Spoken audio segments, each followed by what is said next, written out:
Sim, olha, houve um momento, candidato, em que pensávamos que o debate sobre a Covid dominaria a cena eleitoral agora, né? Ainda há muita conversa, muito debate sobre essa situação, mas não tão grande assim. E eu queria saber, fosse o senhor governador de São Paulo, ali na crise grave, na pandemia, como o senhor agiria, o que faria diante desta situação? Olha, o setor produtivo de São Paulo sofreu muito com a crise do Covid, com fechamento de comércio, fechamento desarrazoado, né? Fechamento de indústrias, encerramento de atividade produtiva. Se não fosse o suporte do governo federal, o Estado teria dificuldade, os municípios teriam dificuldades.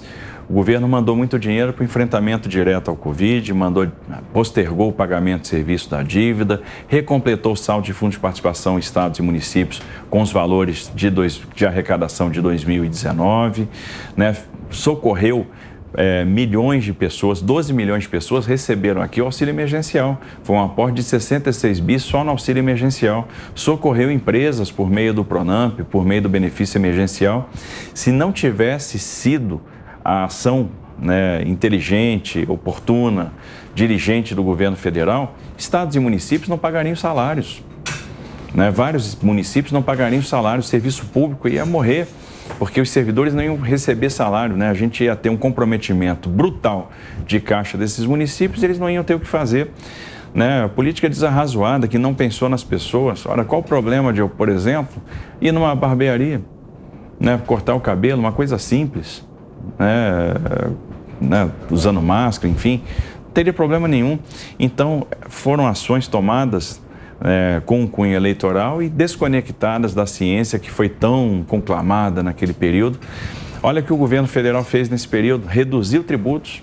O governo federal reduziu tributos de uma série de itens, né, de mais de 600 itens. O governo de São Paulo aumentou tributos, a gente teve uma elevação do ICMS per capita de 26% de 2019 para cá. Então, isso, no final das contas, asfixiou o setor produtivo.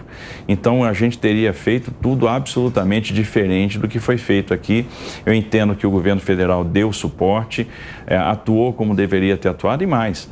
O que a gente está vendo agora? Resultado.